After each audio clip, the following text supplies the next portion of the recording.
The views and opinions expressed on any program are those of the producers and/or the persons appearing on the program and do not necessarily reflect the views and opinions of FRCMedia, Bristol Community College, or the City of Fall River.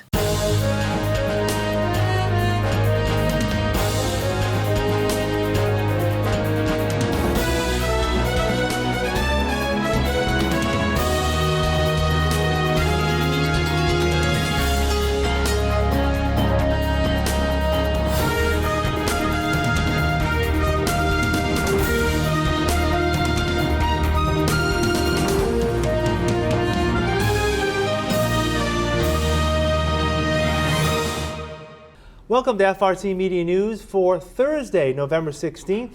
I'm Keith Tebow. We're doing something a little different this week as instead of our normal segment-driven newscast, we're going to spend the entire time on one or a couple of issues this week, and we're going to focus on public safety in Fall River. We're going to get sort of a state of public safety in the city of Fall River, and I'm pleased to be joined by Fall River's police chief and fire chief, Chief Paul Gauvin from the police department and Roger St. Martin from the fire department. Absolutely. Gentlemen, thank you for joining me. I appreciate you spending some time to talk about sort of the state of public safety in Fall River. Chief Gauvin, let me start with you. One of the things that we talked about just prior to recording is some good news the department has received in terms of its accreditation. First, talk about what that entails and how did Fall River do? So National Accreditation is an agency that they provide you with the guidelines for your policy, which is considered to be within the best practices of policing. So with that, they also not only inspect and give you guidance on your policy, they also check to make sure that you in fact do exactly as you say you do. And it's not just a matter of paperwork going back and forth. They also provide an on-site visit, and they inspect your entire building and your policies, and they make sure that you also have the proofs within your policies to make sure that you are following them. And I know Chief St. Martin, the fire department's in the process of that right now as well, correct? That's absolutely. It's different accreditation. It's different. It's ISO, which is Insurance Services Organization. Right. And currently we are a Class 1 department. Every 5 years you get reevaluated. So in the summertime, I also had a visit through that organization. They went and looked at all of our training records, our responses, our dispatch, our training facility, our hydrant system, our apparatus training, and then they came down here, I want to say in August, September timeframe, to actually get eyes on what the Fall River Fire Department is all about, and told me the results are going to be handed down somewhere in December, January timeframe. So we're still waiting those results right now. You say that Class 1, that's the best. That is the best, yes. Absolutely. And what does that mean for people in Fall River? Okay, it means a lot, actually, right, because your insurance rates are based on that, whether it's home insurance or car insurance. So again, they look at the ability of a fire department to actually put out fires or mitigate any incidents, and they look at the class of the fire department, and that's how they set the rates. I want to spend some time with each of you to talk about your individual departments. But before I do that, one other question. How do the two of you work? How well do you work together? And how do the departments work well together in Fall River? I would like to say, if you don't mind me, Chief, I'd like to speak for the both of us, but I think we work very well together. Yeah. I think when it comes to public safety, you can't have a police department without a fire department, nor can you have the fire department without the police department. It goes hand in hand. And I really respect not only my own department, the men and women there, but I also respect the job that the men and women of the Fall River Fire Department do. And I think you got two top-rate, first-class type of organizations going forward. Although I do say this, that I do contest some of the scores at the basketball game that we had to raise some money, but we are the proud champions of the inter-organization ice hockey battle. So I'm very proud of that. And the Fall River Police Department just recently won the Trunk or Treat Best Decorated Organization as well. So there's some differences. I got to give you a chance to respond. I got to give you props to that. Thank you. We actually work very well together. We are separate departments. We are integrated. Dispatch. We share a common dispatch along with EMS. Investigations. Now, it's incumbent upon the Fall River Fire Department or any fire department to investigate any fire incidents. It's part of Mass General Law, Chapter 148. Along with that, we get the local police department involved as well. If it's an arson, if we believe it's an arson, we get the state police, fire investigation unit, as well as the local police investigation unit. So again, we are integrated. We go to the same calls. I mean, at a fire scene, just recently, the most recent fire we had, we had a couple of fires since then, but the larger fire we had, I needed the police department to actually help us getting some of the vehicles out of the way so we can get our apparatus in close proximity to the buildings and actually put water onto it. So they were phenomenal about that. So again, we have a very good working relationship with the police department. Again, like anything else, there's always hiccups. You know, he was boasting, the chief was boasting about the hockey game, which was great. It was a fundraiser actually for one of our firefighters who was actually battling colon cancer right now, and other. I think the Veterans. We also did one for veterans charity as well. Veterans charities as well. So again, it's a friendly interaction between us. What he neglected to say is we won the flag football contest as well as the basketball contest. So again, you know, 2-1, but anyway, it's a friendly rivalry. It's a friendly rivalry. That's what it's all about. Yes. Chief Gauvin, let me delve into some issues specifically with you. And we spoke, I believe it was March or April early this year, getting some updates. How would you characterize the state of police department work here in Fall River? And I want to get into specifics about staffing. We always talk about staffing and crime statistics.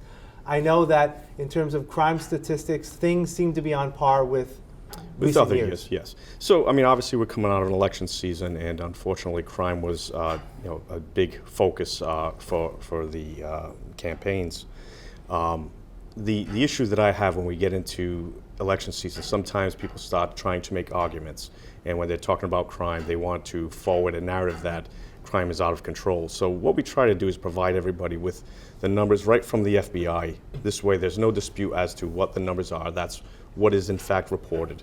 And at the end of the day, there's an open website that people can go to. It's on the FBI UCR data reporter, where they can look at it for themselves. And it goes back to 1985, I believe. And if you start looking at crime across, I try to look at it within the last 5 years to really get a feel of where we are and where we're trending. But when you go back even further, you'll get to see that crime in Fall River, it's always been here. Keep in mind, we are a city of 94,000 people. We cover approximately 40 square miles to include the waterways. So we are we're the 10th largest city in Massachusetts, so we are in fact going to have crime.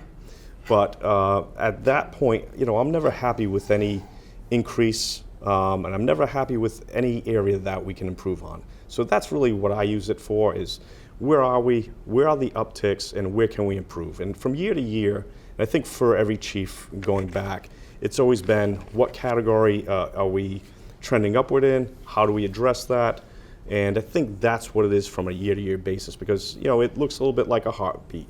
In a sense, it's up, it's down, and it's ebbs and flows to this. So you can't get too crazy about the numbers, but when you see that there's a trend, then you have to address what's there. Let me just ask you, are there any categories that you're seeing some upticks that are of interest and concern to you as far as we're, November, almost end of the year? Sure, I think shots fired in particular is a concern to me.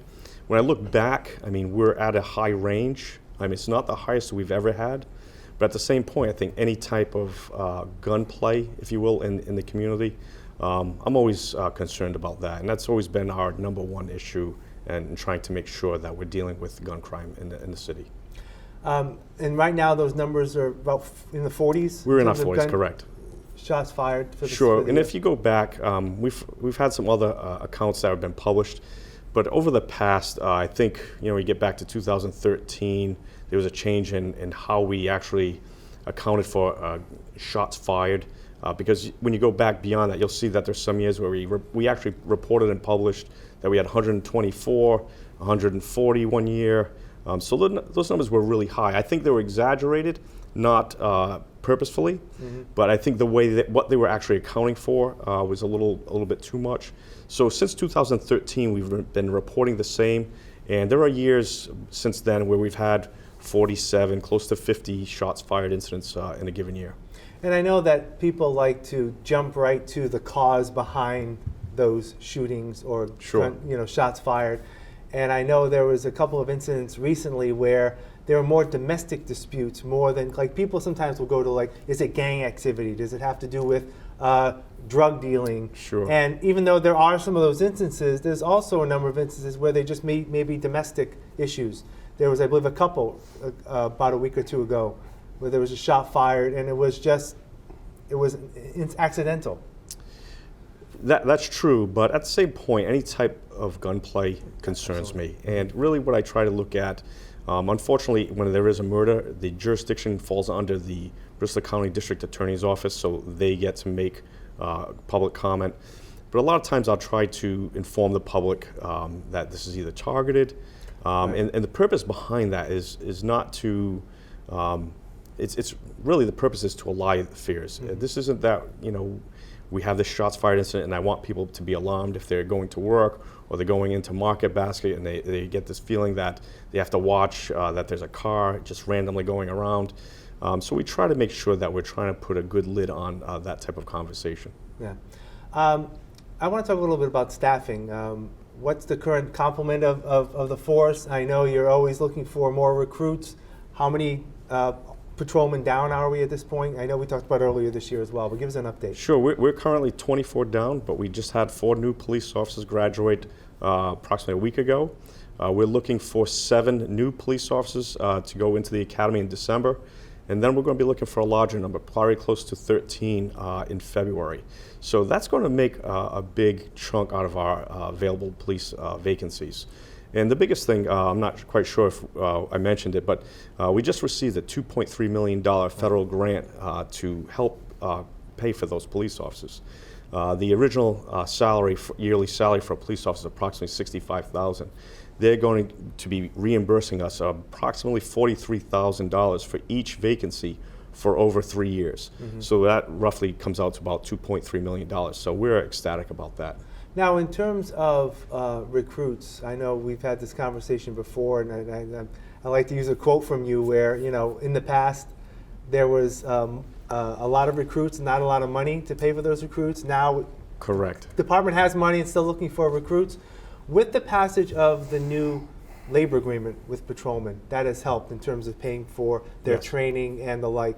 Has that helped that pool of recruits? Well, the contract certainly helped recruitment, but the biggest piece about the contract, ratifying the contract, is that it stopped us from internally hemorrhaging.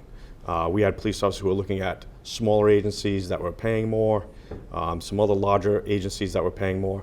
This seemed to stop that from happening. So since the contract, we haven't had any contact from police officers who are looking to go outward. So that's really helped us a lot. So the city's now more competitive in your mind with Absolutely. 100% we're competitive now. And the biggest thing that's going to really help us in the next 2 years is our max retirements. When you hit 32 years, 55 years old, that's your max retirement age and training and lifespan here. So we don't have a lot of police officers in the next 2 years hitting that max retirement age.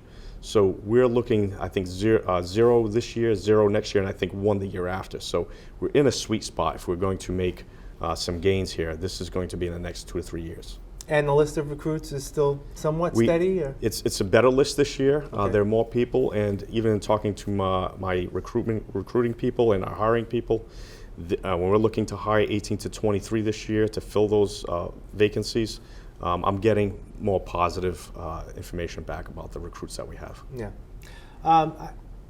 I want to talk about the House of Representatives in Boston just recently passed a gun reform bill. One of our state representatives, Alan Sylvia, voted against it, former police officer, as you know. What are your thoughts about that bill? Obviously, the Senate still has to do their bill. It's not even close to being a final product, but what are your thoughts about that gun reform bill? So, as a disclaimer, I'll tell you, I haven't read the entire document. It is quite lengthy. Yeah. I'm not in favor of it as it is right now. There are some pieces in that legislation that I think they've gone a little too far when it comes to active police officers and a police officer's ability to carry in certain areas in the Commonwealth. And despite the fact that I think we do need more comprehensive gun control, I think controlling police officers who are there for safety. And when we talk about police officers being on duty 24/7, I don't want to see a police officer in a community where something happens and them turning around saying, I didn't have a firearm. it's unfortunate I couldn't act, or I could only do so much. I think it's in the best benefit for the community to have our police officers armed.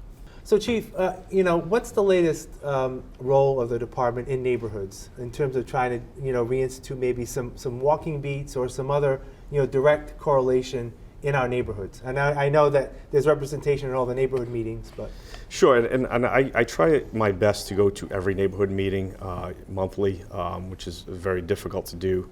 But I can tell you is that, having walking beats is certainly that I hear quite a bit. It certainly resonates with me as well, because I think it's important that we have the walking beats. But to be honest with you, right now at our staffing level, it's just not possible. We don't have the resources to have that. But it is something in the future, if we can get back up to full staff, it's something that I would look forward to reintroducing. all right. Let's shift to the fire department now, and Chief St. Martin. How would you characterize the state of the fire department and its work thus far this year? I think the Florida Fire Department's in a good place right now. I do. We're down 8 firefighters right now. That's just through attrition. We typically hire every year maybe about 10 to 12 firefighters. We lost a couple. I think we lost 3 to other departments. But it seems to not be as much of an issue as the police department has. Right now we have, like I said, plenty of money. We have a Department of Fire Safety grant for equipment. We have a community development block grant for a new ladder truck and a new engine company. We have the EOPS grant, the Public Safety Staffing Grant, which is $800,000 for overtime and to fund that. And we also have, we were able to secure an AFG grant, which is an Assistance to Firefighters grant through FEMA, to work on some of the stations, get some of the stations. We have 8 buildings in the city of Fall River. We have 6 fire stations, a headquarters building, and a mechanic shop. So that's just to bring them up to speed. Also, ARPA funding. We were able to secure $340,000 through ARPA for station repairs and other like things. Yeah, so that was one of the questions I wanted to ask you. What's the state of the facilities? I mean, some of the stations are, long in the tooth, as they say. Yes, they're dated. So so part of that with, and I mentioned this to you, we split the fire and EMS departments. Right. And part of that is they're going to be not centrally located, but consolidated mostly at the Center Fire Station. And through their EMS funding, because they're an enterprise fund, they're going to be spending money on that station to bring it up to speed, up to some of the codes, some issues that were going on there. So we have some structural issues, some cosmetic issues. You've seen the station. It needs some work. The other stations now, they're in okay shape, but like anything else, they need repair. They need addressing because they're not new buildings. Our newest building is 22 years old, which is the headquarters building. That whole facility. So that's getting dated. So they need to be addressed. Apparatus and equipment-wise, though, the city's doing well? Or? Apparatus and equipment, yes. Our oldest truck is 13 years old. Frontline piece of apparatus, that's a very good thing to say, because apparatus are very expensive. Right now, I'm hoping that an engine is just about $700,000, but a ladder truck is about $1.8 million. So that's what we have through the community development block grant to buy a new engine and ladder. So if you think about that, I know a police cruiser is about $60,000 maybe. Close to rising. Yeah. So if you think about that, compare that to a fire engine. Our lifespan's a little bit longer because they're diesels, but they take a beating on the streets, and they're always used. It's a quick stop, and the streets are they take a beating on the hills, So we're in a good spot. Our reserve fleet now, we have 2 engines and a ladder. They're in need of repair, and that's what the new apparatus are going to do. So some of the newer trucks that we have, we're going to put those in a reserve. So that's going to help us out when we have a multiple alarm fire, when we have maintenance or any repairs due to the frontline apparatus. That's why we have a reserve fleet. Yeah. And how often are those reserve trucks put in? I mean, obviously it depends. You said on situational sometimes. Yeah, so almost daily. I can say that almost daily. Yeah. Because something's going on, whether we're doing maintenance on a truck, so if it's going to be out for more than 4 hours, more than an hour, we'll take a spare apparatus and staff that with firefighters at that time. If there's major repairs done, that could be in service for a couple of weeks, maybe even a month or so. So almost on a daily basis, those trucks, they're dated. They're a 1997, 98, and a 2004. So they're getting up there in age, Yeah. Getting back to the staffing, you mentioned that the department's about 8 firefighters down. Yes. What does your recruitment list look? Is it more robust than police? Or how it is. It is. I'm sure. Everybody loves a fireman. Yeah, it is. It is. I can't tell you how many are on the list right now, but what they're doing now is, I'm not sure if they're doing the same thing with the police department, but they're getting a test every year and they're merging a list. Is that the Correct. same thing they're Yeah, doing? same. So what that does is now you don't have, the list doesn't last for 2 years. I mean, it still lasts for 2 years, but you're getting fresh candidates every year into and depending upon your score on the test, they're merging the 2 lists together.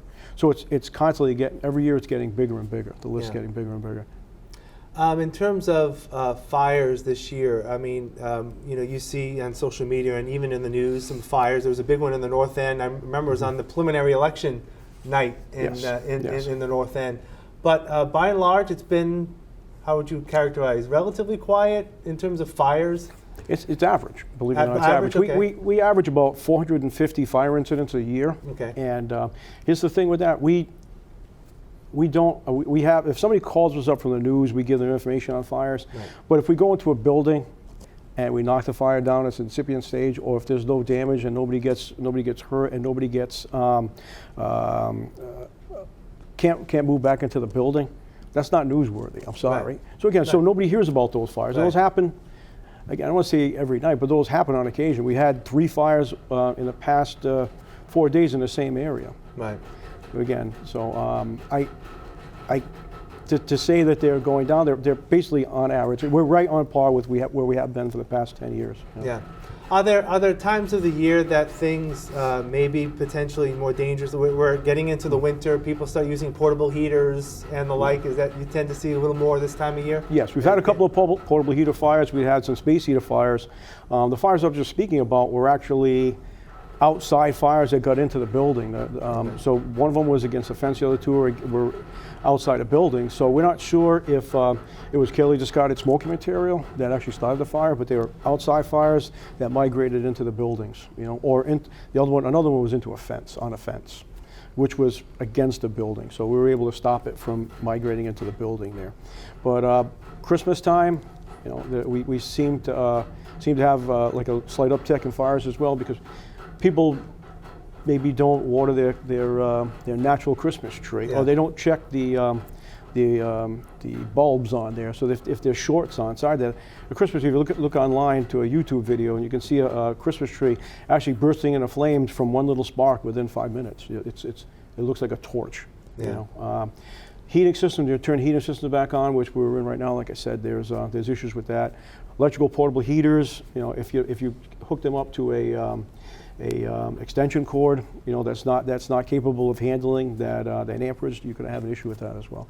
So those are the things we have in the summertime. It's more outside cooking fires and things like that. So again, every season has its own particular instances. Right. Chief Gauvin, I want to go back to you about one other question that I followed up with Chief St. Martin is the state of the facility and equipment for the police department, cruisers and the like. Are there any need of upgrades? We're constantly needing new cars. That's every year. So we're always looking to get on to a 5 to 7 cars every year.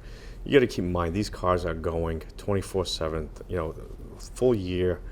And it not only is it just the travel back and forth over the city, it's also the idle time. So there's always a police officer with the car running, no matter where they are, and that also adds some life to the engine. So every year, we're lasting about 2 years for each car. Yeah.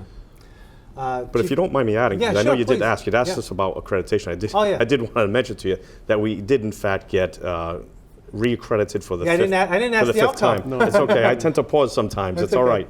But we did actually get re-accredited for the 5th time. Obviously, I went down with the team of our accreditation people, and we sat in front of a 7-member panel, and we faced the fire, and they voted unanimously to re-accredit the Florida Police Department for another 4 years. And what will happen? I mean, again, what does that mean for the average citizen? What does that mean in terms of the quality, I guess, of police service? Keep in mind, CALEA standards, this is what is considered the gold standard. This is the best practices in policing across the country.